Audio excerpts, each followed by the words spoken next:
We are taking a look at the latest NHL trade rumors ahead of the NHL trade deadline, which is less than 1 week away. We're taking a look at teams like Toronto, the Islanders, the Avalanche, the Blues, the Ducks, the Sabres, the Bruins, and a whole lot more. We'll get you all up to date coming up next.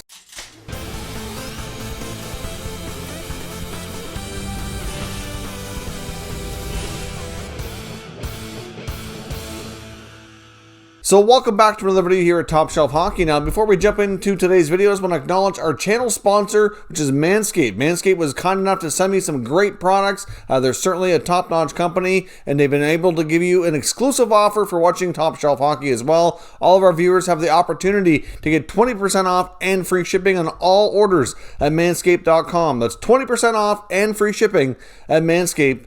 Now, jumping into today's latest NHL Trade Talk, we have a variety of information here from guys like Dave Pagnotta of thefourthperiod.com, Elliot Friedman's latest 31 thoughts, and the latest edition of TSN Insider Trading with Pierre LeBrun, Darren Dreger, and Frank Saravalli. All kinds of latest talk here. It does appear as though talks are starting to intensify with Taylor Hall of the Buffalo Sabres. Taylor Hall will be made a healthy scratch this evening as a precautionary measure to protect their asset here as talks intensify. Now, Darren Dreger has made note on Twitter a couple of times. Every time we have an update from him, that things seem to be taking a turn for the better, getting closer to getting a trade done. Now, it doesn't mean that anything is imminent. I don't get the impression, at least not as of the recording of this video at least, that anything is going to happen tonight, but talks are intensifying and moving along with at least a couple of different teams. Now, the teams that are involved in Taylor Hall are believed to be probably 3 or 4 of them. We're looking at teams like the Islanders, the Bruins, the Leafs, even to a degree the Avalanche, and even to some degree the Florida Panthers are being mentioned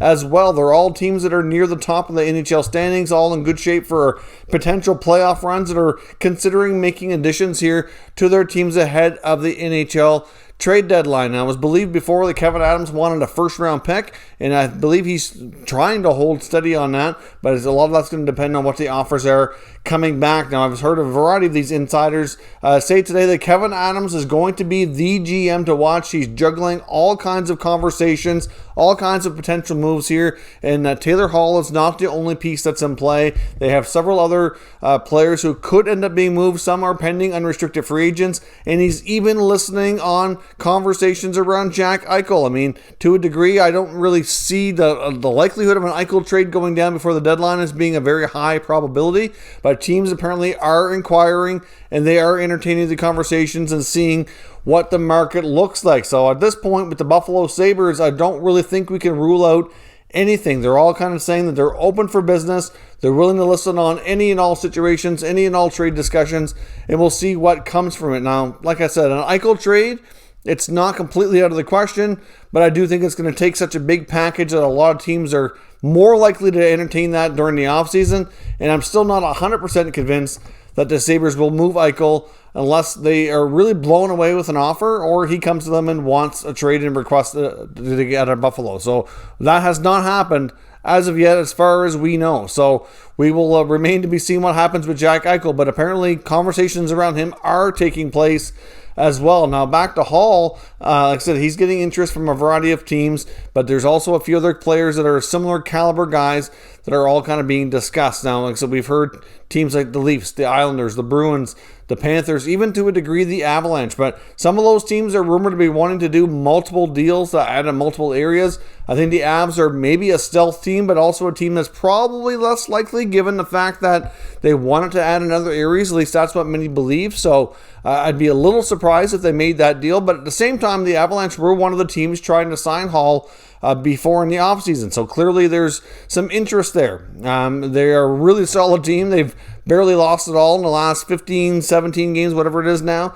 So they're heading in towards the playoffs on a high. They have a lot of confidence, and they want to get even better and really make a run for it here at the Stanley Cup. So I guess we'll see. But Taylor Hall will be held out of action. Lots of teams having conversations. Obviously, they're looking at a first-round pick and some additional pieces there. Clearly, they can retain up to 50% of Hall's salary, so obviously that's a big help for teams, but the Sabres are likely going to have to take a contract back from just about anybody who makes this deal to make the numbers work, because a lot of these teams just don't have a whole lot of wiggle room when it comes to salary cap. If the Sabres take at least a pending UFA of the other teams on their own over in the deal, then at least they can help offset some of that money. So we'll see. I'm not sure when Taylor Hall trade is going to take place, but those are the team rumored to be in the mix. Talks are intensifying moving forward, and he's likely played his last game as a Buffalo Sabre, and we'll see what else the Sabres do. They're going to be a very busy team, or at least potentially a very busy team ahead of the NHL trade deadline. Now, let's move on to talk about another big piece here that's likely going to be traded, and that's Kyle Palmieri, who's also been held out of action here by the New Jersey Devils. Now, he's also being linked to a lot of the same teams that Taylor Hall is. Like I said, they're both scoring wingers. They're both pending UFAs. They both have, somewhat similar style of game. Not exact the same player by any means, but they can kind of help you accomplish some of the same things. So there's certainly a lot of mutual interest. There's really only about a half dozen or so teams that are expected to be buyers, with maybe 3 or 4 of those teams looking for a bigger name to add, like that can make a bigger deal here. So we're looking at like the Islanders, the Panthers, the Leafs, to a degree the Bruins are Islanders, but obviously like some of these teams are just not able to do the big deal. So there's going to be a few teams out there that are buyers but want to add some maybe smaller depth pieces. And then there's going to be a lot of teams that are either neutral or going to be sellers as well. But clearly when it comes to Palmieri, Dave Pagnota of the fourthperiod.com, and he's usually pretty reliable, had reported as well that there was talks between the New Jersey Devils and the Boston Bruins on a potential trade that would send Palmieri and Kulikov to the Boston Bruins. Now, the believing asking price going back was going to be a first-round pick and a fairly high-ranking prospect. Now, what that prospect would be, I'm not sure. Like I said before, I really don't think the Bruins want to trade a guy like Jack Studnicka. Would they do it? Maybe. I think I'd probably prefer maybe a guy like Beecher or maybe Vakanainen. Obviously, I don't know what players the Devils would prefer in that scenario, but that is kind of what the asking price would be. So obviously, Kyle Palmieri has links to the area. He lives in Boston during the offseason, so it's not a huge move for him. It's not really geographically all that far from where he's playing now. So from a family perspective, it might not be too bad. Obviously, the Bruins really need secondary scoring. They could leave Craig Smith on that third line, kind of balance things out. And I think that would be an overall a pretty good deal for Boston. They get Kulikov, who's not really the offensive defenseman that he used to be by any means. Like his play has certainly fallen back, but he's still an NHL caliber defender who can play top 6 minutes. He's obviously not suited for your top pair, but if you have him in a 4, 5, 6 position, use him appropriately, he could help the Bruins left side of their blue line. So don't guarantees here that deal gets done, but there are conversations taking place with the Devils and the Bruins there. But like I said, there's other teams interested in Palmieri, not just Boston. But Don Sweeney apparently has had conversations with a variety of teams according to sources here. So we will have to see what they do. But those are the two big names right now, Palmieri and Hall, when it comes to forwards. There's lots of interest from, like I said, typically the same group of 5 or 6 teams. And we'll see where things go. As of right now, we're not real close to a trade by the sounds of it. But another player that's right up near the top of the list on most teams' radar is David Savard. I mean, he's a 30-year-old experienced defenseman, right shot, pending UFA, likely not going back to Columbus. And a lot of teams want to add defensive depth, and they feel David Savard would be a good help. He plays a good playoff style of game. So clearly he's getting a ton of interest, especially with the Predators getting themselves back into the mix and not really being sellers anymore, and takes away guys like Ellis or Ekholm from being on the market. Then that certainly elevates David Savard's value even higher. So I suspect a good return to Columbus for his services. Obviously, a variety of teams have been out there inquiring on Savard's services, so we'll see where this goes. But I mean, obviously a team like the Florida Panthers to me makes a lot of sense. He's not going to be Aaron Ekblad, but he can give you the type of minutes to kind of cover what they're losing in Ekblad's position there on the blue line and play that right side. So that's a real possibility. It's been reported by Elliot Friedman that he feels Tampa could be like a stealth team. They, even though as deep as they are, they'd like to add another blue line or two. So you got to watch Tampa. They find ways to work around the cap and get their players in there. So they could certainly, be trying to bid here. They do have a lot of assets and stuff they could give up to Columbus too. So there could be some interest on that front. So those are certainly a couple of teams down in the Southeast here to kind of watch for when it comes to Savard services. You can't count out the Winnipeg Jets as well.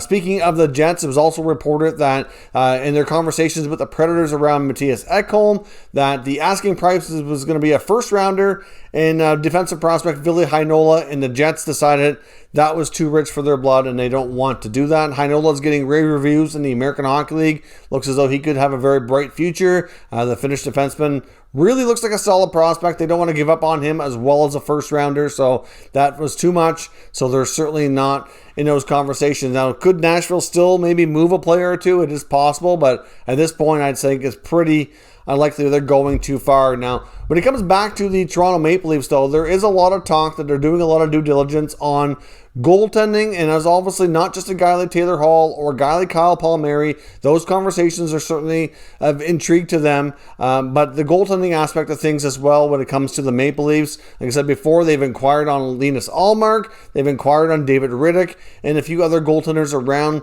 the NHL. There's the guys in Columbus, which I'm not sure they could make that work cap-wise. There's Chris Driedger, who is certainly an interesting piece in Florida. Not a guarantee that the Panthers move him, but it's certainly something that a lot of teams are watching, like Toronto. If they can get their hands on a goalie like Driedger for that kind of price tag, for what he has for a cap hit, that would be phenomenal for them.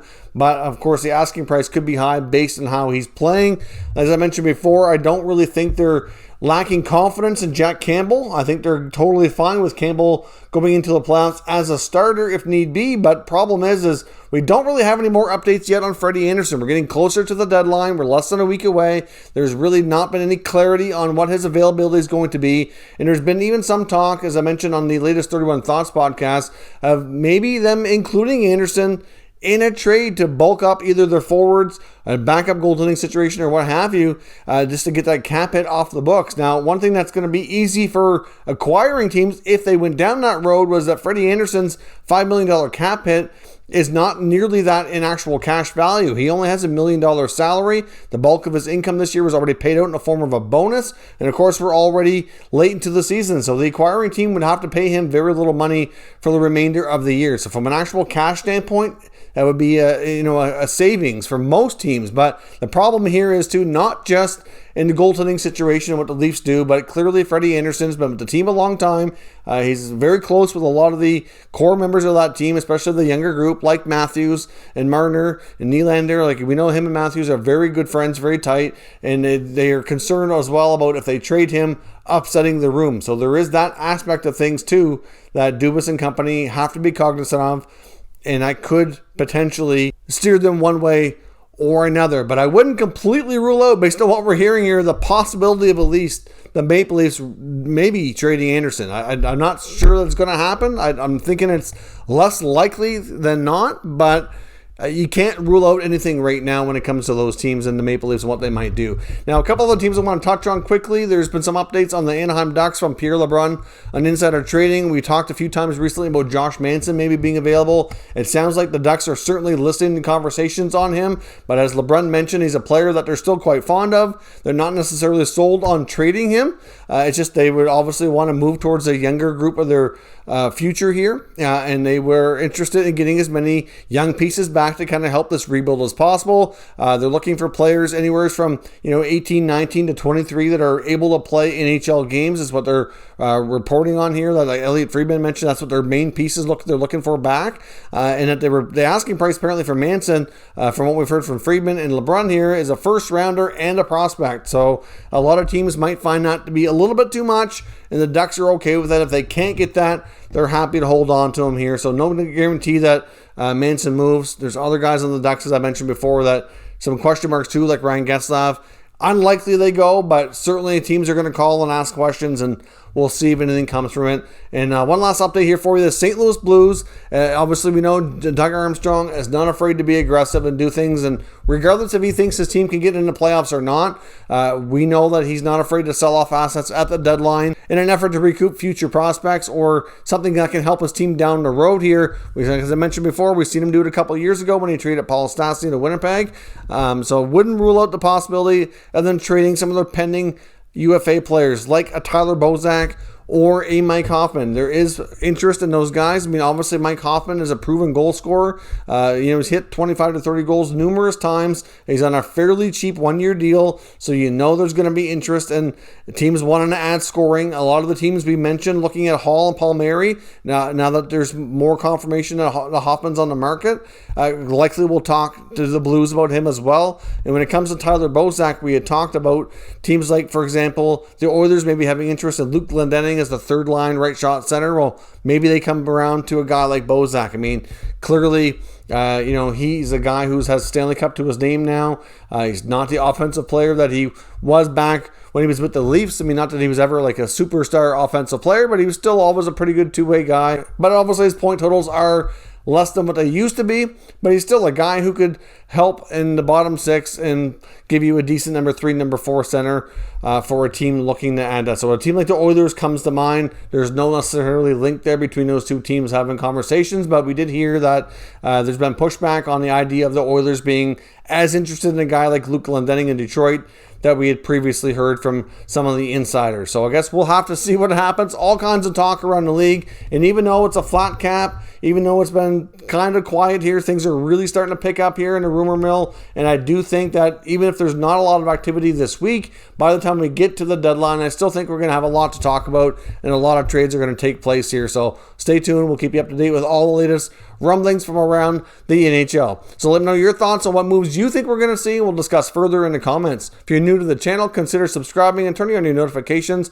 so you don't miss any future content, and give this video a thumbs up if you enjoyed it. I'd appreciate it if you did. As always, thank you for watching, and I'll catch you next time.